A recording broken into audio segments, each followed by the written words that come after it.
Good morning! So, this morning nga pala guys, ay pinabisita tayo ni Sarah dito sa kanyang tiny house dito sa bundok. And, pangatlo or pangalawang araw ko na dito, Sarah. Pangalawa. Yeah. 2 times na ako dito, guys. So, ayan. And, bali, itotour ko kayo dito sa bahay ni Sarah, guys. And kunti lang tong bahay nila pero sobrang ganda. And then hindi pa rin tapos guys, may mga may mga kulang pa na ginagawa ng partner niya doon banda. So bago ko ipapakita sa inyo yung whole bahay ni Sarah or yung tiny house niya dito, ipapakita ko muna sa inyo yung kanyang view. Ayan. And ito naman yung view dito sa likod guys, 'di ba? Yan oh. May mga taon din yan na nakatira. So ayan guys, papasok na tayo. Welcome, Donna. Halika. Yes. Ano akong mag-tour. Yeah. So, una nating makikita is itong upuan nila. Ayan. Hindi pa to tapos, guys. May idugtong pa dito sa yes. kabila. And ito pala yung pinagabas. Yeah. And ito pala is made by bamboo. Ayan oh, yung sandigan nila. And bali malapit dito sa tiny house nila may puno ng mangga. So, ayan, pasok na tayo. And dito na banda, makikita mo yung kanilang lababo or lavatory. Ayan, doon siya maghugas ng mga pinggan. Ganon. And sasabit yung mga malalaking sarang sa mga luwag. And ito pala yung kanyang lutuan. Ayan. Hindi pa talaga tapos guys. Kami nagtapos kumain guys. Ayan. And ito naman yung kanyang lalagyan ng plato. Ayan. Tingnan nyo guys, gano'ng kaganda. Yan oh. Secured na secured yung mga plato mo dito, Sarah. And ito pala yung ano to, Sarah? Ito yung room namin. Yes. So bali dito sila matutulog pag may mga trabaho sila dito na and may window pa to, guys. Oh, ayan oh. Kailangan pa yan butasan diyan. Tapos dito, guys, another window na naman. So palapos-lapos lang yung mga hangin dito. Pero para sa akin, Sar, no, kahit wala na siyang window. Mas gusto ko may window. Pero mas maganda pa rin talaga pag may window. Yeah. And then, ayan, kailangan mo lang, ano yung mailalagay mo dito? Cortina or something, ano lang. Panglagat. Province talaga. Yes, pang native. Yeah. And ayan guys, kung makikita nyo, di ba? Sobrang ganda. So, mas maganda sana, Sarah, no? Kung nabuksan na tong window nyo ngayon. So, mapagano na natin and mapapakita ko na sa inyo, guys. And, syempre, dito sila hihiga. Halos yung bahay ni Sarah, guys, is made by bamboo. Yung tiny house na is made by bamboo dito talaga. Yan. And yung partner ni Ate Sarah dito is, para saan yan, ya? Ito, yung mga butas-butas ito. Panglagay pala doon. Kasi hindi natapos eh. Hindi pa natapos. So, si Kuya na lang yung nagtrabaho, guys. Hanggang matapos. Kasi wala na kayong budget maghanap pa ng worker. And isa pa, di nyo na kailangan ng worker kasi nga alam mo na paano siya gawin. And easy lang siya, madali lang siyang gawin. Kaya ikaw na lang yung nagtrabaho, right? Opo. Oh, kaya yan. Sobrang ganda talaga manirahan sa ganitong lang guys, bahay dito sa province. Lalo na dito sa farm, ganon, like, after nyong magtrabaho, tapos pagod na kayo, pag di nyo na kayong umuwi doon sa bahay nyo, dito na lang kayo matutulog, ganon. Yes, and kumpleto din naman dito. Pwede kang magluto dito, basta may bigas ka lang, tsaka ulam.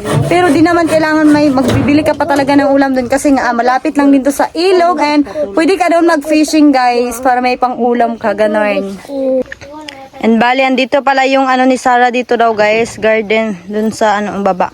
So, puntahan natin dun. Kami. Tika na, na. So, bali, di na pala kami nagsuot ng tsinelas guys, kasi nga, natatakot kami, baka madulas kami, kasi nga, yung tsinelas ko medyo may taasan talaga. Okay ka lang ba dyan, Sar? Ayan guys. Yan o, diba? Sobrang talaga. Yan, puntahan natin yung mga tinanim ni Sarah dito na gulay. Laban dyan, Sar. Kayo nagputol nitong mga dito, Sar, mga kahoy? Yan guys, malinis na siya tingnan. Tsaka yung mga puno ng niyog dito, nalinisan na rin. So, ayan. Finally, andito na tayo sa garden ni Sarah. Hala, Sarah, ang ganda naman ng pagkatanim ng sitaw to, Sar. Oo, pero wow. Tinanim namin. Di tumubo. Yan guys, sobrang ganda. Sara, yung kulang ng Sara, lagyan mo siya ng mga ano ba? Mga unsa tawag PC. Doon na kasi Ganon. nabisi talaga ako sa Mm, amin. sobrang ganda nito Sara. Sinong gumawa nito? I mean, sinong nagtanim? Kami. Kami. And para saan to Sara? Oh. Para sa mga ano sana, pag may mga pag may Upo? Sa ba? oo, pero di kami sure if na ano ba nabuhay ba yung iba. Pero So, i-arrange pa namin yun, i-change pa namin. So yan guys, as Temporary you can lang see, diba? And tataba din ang mga tanim nila dito kasi nga, I think ngayon nang ulit to na taniman. Yan. Ito, oh, hala Sara, ang lalaki naman pala ng ano nito, oh, bunga. May malaki na Sara. Ayan guys, oh, kung makikita nyo, ayan. Ito pala ay lansones. Wow, Sara. Sabihan mo ako Sara ha, pag nahinog na to, tutulungan kitang mag-harvest or tutulungan kitang kainin to. Ayan guys, ang dami pang bulaklak. Ayan, wow naman Sara. You're so lucky to have this area, sir. Kasi nga, may mga prutas dito. And also, guys, may mga nakatanim din dito na coffee or Nescafe Pure. Yes, ayan. Halaka, sir. And dito pala sa, ano niya, may ano din dito. Ginawa silang, ayan. And also, may mga puno ng saging din dito. And also, mga bamboo. Sino tong bamboo, sir? Sa inyo ba to hindi? Gilbert, doon sa itaas meron. So ila Gilbert pala to guys. And also andun pa parang 3 puno ng bamboo yung nandito. Diba? Alam mo ba doon na may 3 ano pa doon is Puno? sa kabila, oh. Bali 4 to. Ay, ayan oh, Tas nakita may ko. ano na rin. mga May bunga na bunga, wow. You're really lucky to have this area, Sara. Sarap magtanim ng mga prutas and daily routine mo na ngayon, Sar. Yeah. Nandito ka na talaga. Ayan. Para ano yan, Sar? Pangpa, taba. And para ano din, malambot yung lupa. Malambot naman talaga yung lupa, guys. Mas pinapalambot pa lang talaga ni Sara. Ayan. So, ayan guys. Tulungan muna natin si Sara.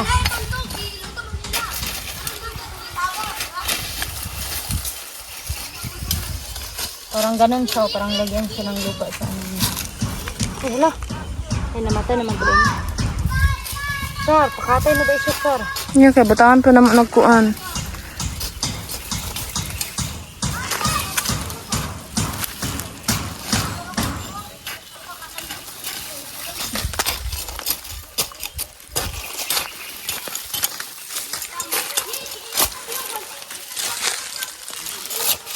So, ayan.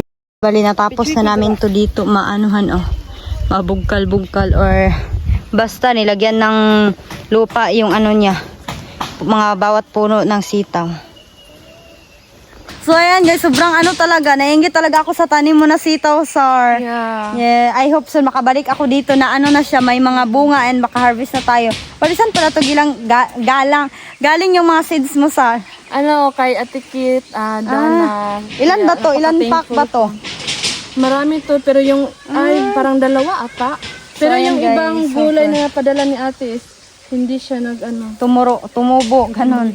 So, yan din yung plano ko guys, is bibili ng mga seeds sa Jensan. Tapos, itatanim ko dun sa part ng walang mga tanim dun sa baba guys, ba dun sa nirentahan namin na lupa. Kasi nga, sobrang ganda din ng lupa dun, mataba. So, maybe next time, pag may budget na tayo, bibili ako ng seeds sa Jensan guys, para may kapag start na din tayo sa ating garden dun. Yan.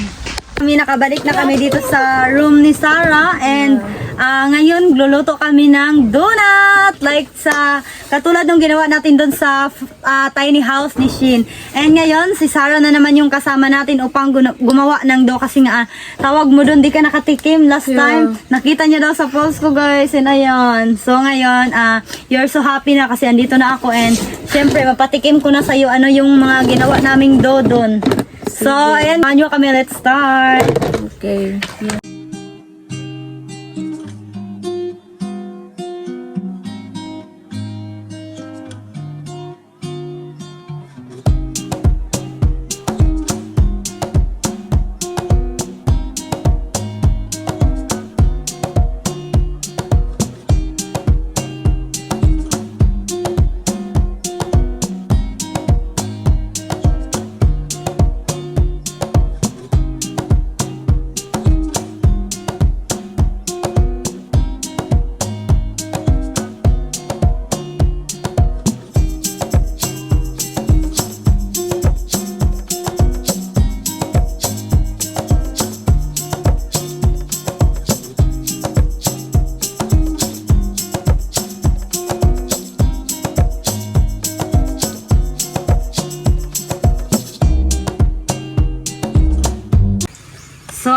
gumawa na ako nitong lingin-lingin. Lingin-lingin ko na and kailangan na natin to lagyan ng butas sa gitna kasi pag walang butas sa gitna, tawag na donut.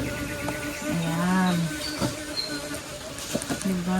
I mean, binibilog-bilog ko na pala siya. Yung sa kaulo guys, yan yung lingin-lingin, tawag lingin-lingin. Sa Tagalog, bilog-bilog. Sa Bisaya, Bilog. bilog.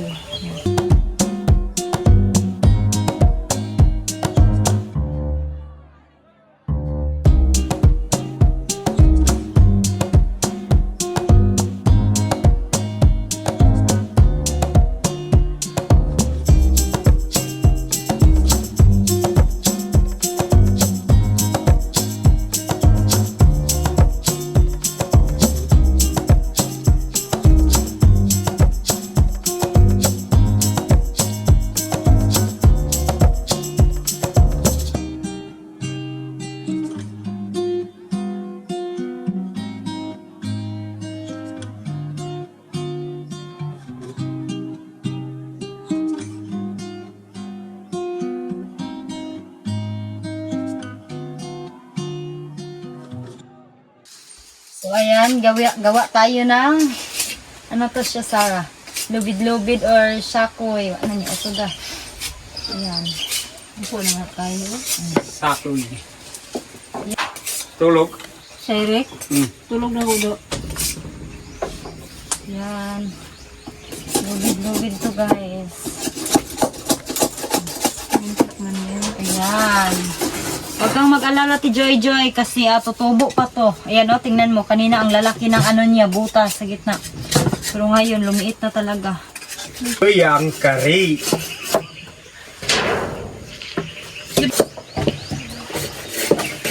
Lagi ka hiluan ni Ben. Nabi, Ben. Ay, akong patong garaw ko. Magpatong ko dito. Dindog ko. Ayan, dali. Natapos na talaga natin tong mabilog-bilog. Ayan, ito yung ating shakoy. Number 8. And then, ano to, basta naisipan ko lang na ganito, guys. So, ayan, tinry ko na lang. So, ayan, guys. Look so delicious na kahit di pa natin siya naluto. Ayan. Magantay lang tayo ng ilang minutes. Tutubo pa talaga to sila.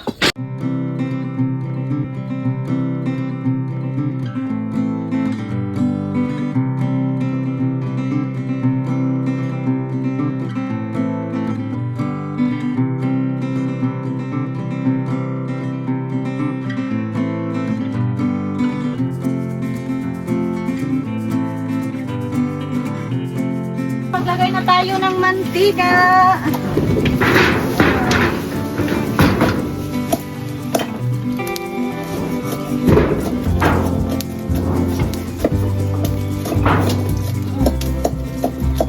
Lai. Lai.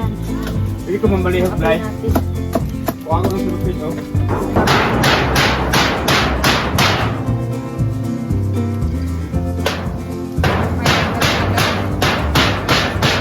Kamay.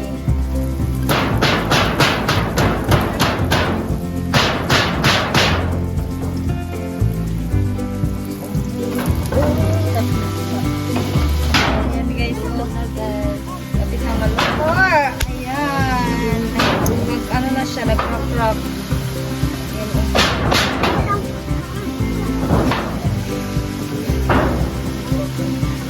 Ayan oh. Wow. I think ano to? I think matigas ang ating ano. Kasi nga guys, ito ay itong donut na to is walang itlog kasi nga kulang na kami sa budget and inutang ko pa talaga to sa mama ni Sarah.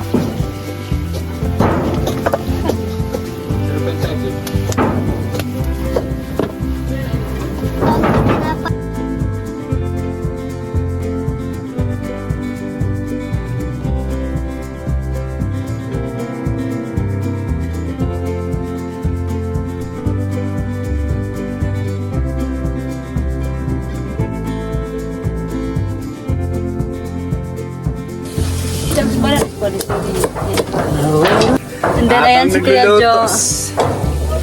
Habang nagluluto kami yung nagpapanday doon. Lagyan natin tong saging kasi nga binigyan kami ng aming neighbor kasi nag-harvest din sila and we call it bulungan. So, let's try. Abi no, gila. Kuha, joke lang. Masarap siya.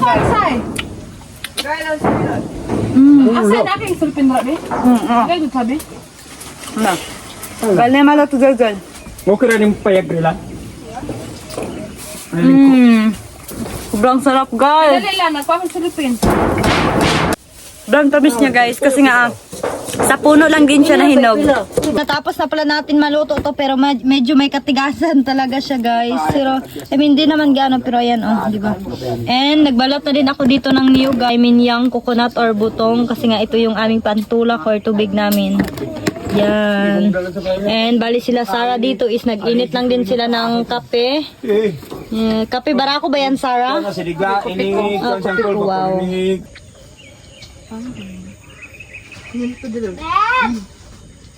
So, ayan. Nagsaka na si Donna ng mango, guys. Nakatakot siya guys, pero tatry pa din natin. Yan. Matibay pa to ya, 100%. Alig-insan. Nalingkod pa ka ba? Para sintro yung lubot. Wait lang guys. Pero nga, Oh my God. Sindok yung joy. tutuyok mo na yung babes. Tapos ang likod. Niya tabid. Ah, sino niya? Ayan. Dito pala siya guys, pero mag-ingat pa din tayo. So, hawak pa rin ganito. Woo! Ano boy yan? Pagkulangan. Gusto mo dito to sa try? Pero matakot talaga ako. Yes, and then ayun, ginawa ni Kuya ng ano, hagdanan sa ilalim, parang ano, tamakan. Ganon. So matulog dito, ganon ka lang. Bakla, ano may liana awon. Ay, magmerienda pa man dito guys. Kung kalagat mo no.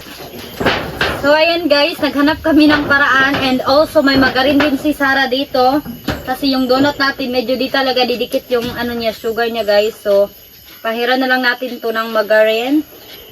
And syempre para didikit na yung sugar niya mamaya. Gun mo lang, tiga uwak o alimo ko. So ayan, nalagyan natin siya ng ano. Alami. Ngayon, lagyan naman natin siya ng asukal. Kasi nga guys, kahit kunti wala talaga ako nilagay na asukal dito nung minasa pa siya or binibake. Pagkalami na donut. Pagkalami. Kalami sa donut. Isa kahumot po dani, uy. Bata ni burger rin.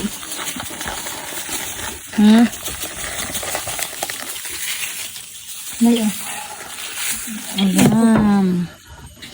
Wow! Looks so delicious.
So ayan guys, kasi nga tapos na din kaming magmerienda and hapon na din, so it's time to go home. And ayan lang po yung ganap natin for today, and don't forget to subscribe, like, comment, and share. And pa-favor guys, supportahan nyo din si Sarah, ito yung page niya. Ayan, so supportahan nyo siya guys kasi magaganda naman yung mga vlog ni Sarah, and also she's so talented to edit like that. May ano naman siya guys, tawag ng Sarah? confident na mag-vlog. So, ayan guys, supportahan nyo siya. Tatapos yung ating vlog guys and see you on my next vlog. So guys, please don't forget to subscribe my channel, Sarah and Gilbert Farm Life guys. Thank you so much. Ayan yung ano nila guys, oh. Yeah. Yan, so supportahan nyo Thank you sila so much, guys. Kasi daily life din naman yung mga ginagawa nila dito sa farm. And sobrang gaganda din ng mga vlog ni Sarah guys. Kasi nag-farming din si Sarah. And also, ang dami niyang mga ginagawa dito sa kanyang tiny house sa bundok. Yeah, thank you so much. Bye-bye!